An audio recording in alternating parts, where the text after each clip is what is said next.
welcome to Power to the Flower. I'm Kara and you're in my Zone 9 backyard in Walnut Creek, California. It is the end of April 2022 and I thought it would be fun to just show you guys how my garden is looking today. The goal of this tour is to just maybe give you some ideas and inspiration about things that you can plant in your garden. I want to start over here where I have planted up a fun little wheelbarrow. Actually, let's stop here. I want to point out these super fun Impatiens from Proven Winners, the Acapulco series. This one is called Acapulco Coral Reef. They're all double Impatiens. And so they say part shade to shade. These guys get sun probably for like 4 hours a day at the moment. A few hours in the morning and a few hours, you can see the sun's gonna move in this way as the evening rolls in. It's about 3:30 right now. So I've been enjoying these. These ones are Acapulco Red, and this one is Acapulco White. The white seems to be a little bit more buried so far underneath the leaves, whereas these other ones seem, definitely the Coral Reef is popping out. Anyways, these are all hand watered and I'm enjoying them very much. All right, let's step over here. This is a clematis from Lowe's. I don't even know what type it is, but there are two in here, this stripy one and there is a purple one. They get cut back every fall and then spring up every spring. I love them so much. This is just a simple succulent container that I put together at Christmas time. It has some of my favorite plants in. This is Crassula Campfire, which is green until it gets under a little bit of stress and then it turns red. So once I cut these and made them into cuttings, then it started to turn red from the green color. And now you could see there is a little bit of roots. Can you see that? Growing, which means the plant is growing and soon it will bed into this moss and take off. These are aeoniums. They also get a little bit stressed and turn blacker, and this is a jade. And with any sort of Crassula jade aeonium mix, I'm pretty happy. Okay, over here is a wheelbarrow. It's on drip. It is filled with Impatiens right now for color. This glorious African daisy called Serenity Deep Yellow just bloomed out. It's looking really pretty and we're waiting a second flush. And then we have a couple leftover plants from projects that I never planted and they ended up in this wheelbarrow. Geranium Harvey is this guy right here. This can grow 1 foot high and 3 feet wide. So I'm excited to see this spill over the side. It was, instead of a Dichondra Silver Falls, I thought I would try the Geranium Harvey. This is a Focus Hot Pink Ivy Geranium right here that I thought would also kind of drip over the side and add some color. And then this is a Stormy Pink Salvia. You can see there's kind of green bracts with a bit of purple and then pink flowers. Right here is a calendula called Snow Princess. I've never planted it before. I think it's going to be yellow with white. And then this one is called Centaurea Cyanus Red Boy. These were all three kind of randoms that I never had planted before that I picked up at Annie's Annuals. So I'm excited to see how all that goes. And it just kind of gives something to look at from across the garden. So from this view, you can see the lemon tree. It's bushed out a lot since last year when I posted my first video about pruning lemon trees. And then now we have a whole lot of flowers going on down there. Shall we head down there next? Actually, let's stop here. So here I planted a couple coleus for fun that are called La Rambla. They're sun coleus. They're doing great. They're on drip. Everything's on drip over here. Here is a new Pelargonium Strawberry Shortcake. I'm loving its very large flowers. We have an unknown rose from the previous owners and a Supertunia Snowdrift that has wintered over 2 winters now. This is a Lomandra, help me, a Lomandra, oh, I can't remember. This is a Lomandra, and behind it is a butterfly bush number 1, number 2, and number 3, with some scattered transplants underneath that we're waiting to see if they come back. Over here I have a Gara with underplanted with a verbena, a proven winner's verbena from I think 2 seasons ago.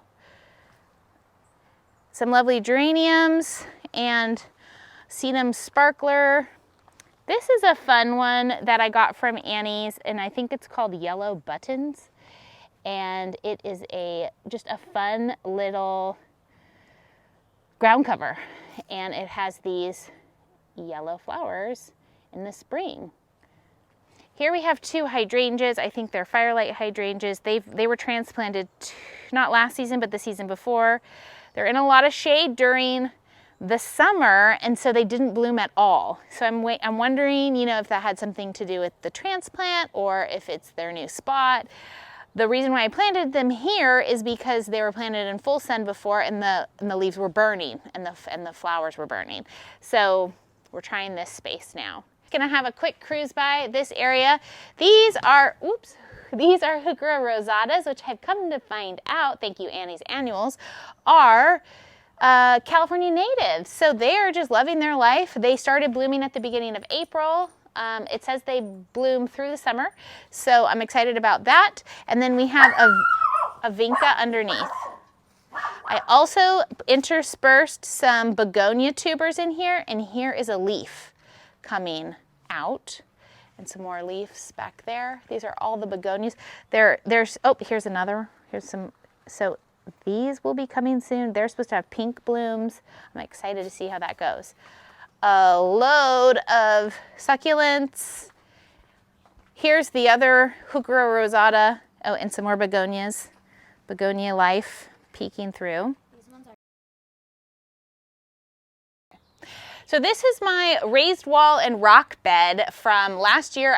We created this last year in January 2021, and now here we are. So I haven't done really anything to this bed since last season. It was very beautiful, and I'm just seeing what's happening. The first thing to know is the sedum, which was lining the border of the wall last season. It's now in bloom. The blooms aren't my favorite part. There's yellow blooms, but we're gonna just see what happens. My plan is to come through and shear them off, and then also to try and fill in the gaps. So you can see there are some gaps, which I believe are from my dog going in and out of the bed, but you can also see that there's new sedums growing. So I'm interested to see what happens with this plant. I wouldn't be sad if the sedum completely covered all of this raised wall area, and then in the season, these supertunias, I think they are Royal Magenta, will fill in as well. But then during the winter, you cut back the supertunias, and so then we would have a nice lime green sedum. So that would be great. Okay, so up in here in this rock bed, I have a few plants I want to point out to you. This is starting its 2nd season, the Hamer Pandora, Trachelium Caerulea, and 3 feet high and wide with big purple blossoms in the summer. This is its 2nd season. It was evergreen in our area. These dark leaves are gorgeous. I think they contrast really nicely with any green-leafed plant. These are 2nd season Calibrachoas, looking awesome. This green plant right here that's like a little mound of beautiful green, 1, 2, 3, 4, Silene Asterius cherry drumsticks. I believe it is from Turkey. So it handles heat really well, and in the spring it sends up stalks that are about 18 inches high with big hot pink, like the color of the supertunia, little globes on the top, and they are just such a fun spring flower. And then during the rest of the season, they are a beautiful ground cover. And in the winter, they are perennial. So you just cut them back, and then they come forth with new green vigor in the spring. And the last thing to show you is my super fun dahlias. I have 4 of them in this patch. Here's the remnants of one from last year. Here's the remnants of another. But look, oh here, yeah, you can see. Can you see in the sun? Let me get my shadow out of the way. This is the remnants of last year, and with a little new growth coming. I just cut those back in the fall, and look, new growth coming up from the ground. And same, oh, in this one that I just stepped on, this one is having new growth coming as well. I always love to show these two. These are my Chinese lantern flowers, or Abutilon Lucky Lantern Yellow. This one gets more sun than this one. This one at the moment I think is just getting a little bit of filtered sun in the mornings, and then the rest of the day it's in shade as you see it right now. So you can see there's some blooms on it and the green leaves are looking awesome. This one gets pretty intense sun for a few hours in the morning every day, like 4 or 5 hours. So I think it's maybe suffering a bit from some heat, but at the same time it's making its blooms crazy awesome. So I'm not sad. Okay, coming this way, this is a Clematis Etoile Violet, just about to bloom. And then next to it, I've planted a Bathsheba climbing rose from David Austin that will eventually climb all over this wall, and I hope that the clematis will as well next year. That's my project for this week, is to put some eye screws in with some wire. So hopefully there'll be a video about that soon. All right, and then let's just pan over this way. This is my new rose patio that I'm setting up, and in here I have 2 different roses. This one is they're all David Austin roses. This one is the Alnwick rose. This one is the Gabriel Oak. So this is light pink flowers. This is hot pink flowers. These are not on drip. I'm hand watering them at the moment. And the point is that they're gonna make like a little back wall to this patio over here, which will hopefully completely surround the sitter in flowers. So this is my next rose, which is a Cinco de Mayo Floribunda. And I'm excited to grow Floribunda in a pot to see how that all works out. I've underplanted it with a verbena called Empress Violet Blue. So it has this nice dark purple color, I think. All of these pots are on drip. This is Rudbeckia Solar Eclipse coming back from last year. And then I have 4 of these wash bin containers. Pottery Barn, which I've planted with a bougainvillea called Purple Princess Flower, a euphorbia, a miniature euphorbia hybrid, 18 inches by 18 inches, a sweet potato vine of the lime variety, and then a Proven Winners Plain the Blue Salvia. My hope is that the repetition of wash bins kind of brings some order, but also an incredible vibrance to this area, because the roses, of course, will be coming and going. So right now, we're just finishing our first flush from the Strawberry Climber, which is in a terracotta pot that's about 17 inches in diameter and about, I think, 18 or 20 inches tall. Also with the same Empress verbena. I have one more to put over here. Also on drip, doing great, but like when it kind of goes out of its first bloom, then we'll just have a lovely sea of green in the background, and that's when we'll really appreciate these awesome wash bin containers, which are gonna add a lot of color. Down below, we're trying to hide the underside of the deck, and I've planted some Brunnera. All right, in this corner over here, I have just a variety of plants, another fun succulent container with a bunch of aeoniums, and also a Tibicina urviliana, which is a purple princess flower from Brazil, which I transplanted from the landscape. It's coming back beautifully. It kind of had a tough winter, but I think it's on the rebound. You can cut these back, and that will promote new growth. This is a peony. I'm trying peonies for the first time this season. Don't know if they're going to be able to handle our hot summers, so that's why I put them in a pot so that I can move this out. So my goal is when this one starts looking bad, I can move this to a shadier location and bring a rose pot over here. We have another wash bin. Oh, and here's another peony, also done with its first flush.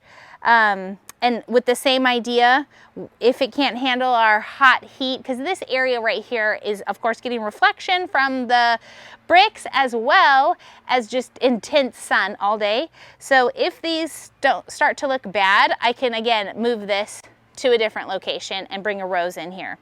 And then over here, I have my 2 Roald Dahl, like the author, roses from David Austin. This one is its 2nd year in the pot. Again, just finishing its first flush.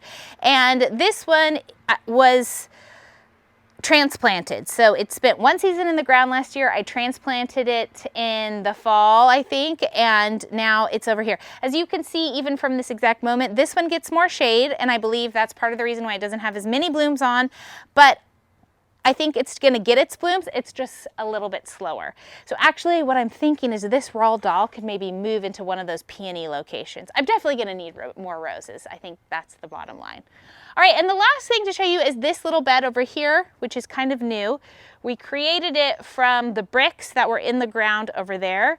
And I just wanted to show you, I have my daffodil leaves and stems still going. I'm trying to make it to May 1st, and then I'm gonna cut them back. This is the Salvia Rose Marvel. There's a drift in here, 1, 2, 3, 4, 5, 6. I transplanted these plants from the ground over there where we bricked over a bed last year, and these plants are very beautiful, and they do enjoy the sun, and they're usually the first to bloom in the spring. So I'm excited to see what happens here. Here's another osteospermum called Voltage White, one of my favorites. You do need to deadhead it, but it just keeps blooming and blooming, and in the evenings it actually kind of closes, and then the underside of the blooms are yellow, which is really beautiful. This is a very fun plant called Ligustrum Sunshine. I keep it in a nice little ball. It's easy to prune, and it just adds that yellow pop that you want. It would be perfect, I think, next to a dark leafed item. So something maybe for you to think about in your garden.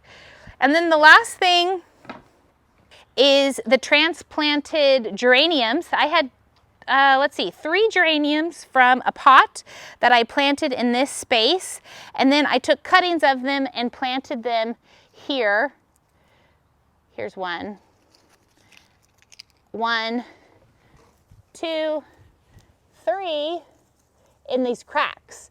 And they are all, look, you could see they bloomed already. This one already bloomed once. And then I have some more cuttings down here. And so I'm just showing you how easy it is to transplant and propagate geraniums. All you need to do is take a leaf off, a stem off. Let's see, let me show you. Can you see it? So like, here's a main stem. Take a side stem off. And put that in the ground, and you will have a new geranium. It needs to be watered, of course, but it will grow and root in your new spot. Oh, and the last thing to show you, project that I planted maybe a month ago, which is my edible table centerpiece, and it's filled with strawberries and mint. So I believe this is the chocolate mint. No, this is the chocolate mint with the dark stems, and this is a lemon mint. And then there's a bunch of different varieties of strawberries in here. And you can see we are getting some blooms. So it'll be interesting to see if this idea works. One of the strawberries is like a mountainous one, and it sends up little strawberries up in the air. And then the other one was a UC Davis cultivar, which the strawberries then hang over the edge. So I wasn't sure if this would be able to handle the watering needs that it requires with so many plants and just a cocoa fiber situation, but so far so good. So I'll be excited to show you kind of the follow-up on that. So that brings us to the end of this April garden tour. I hope this was helpful for you and gave you a few ideas. It's really fun sharing my garden with you. I love comments. You can leave them below. Subscribe to my channel for more follow-ups, and you can find me on Instagram and Facebook during the week. Thanks for being here. See you in the next one.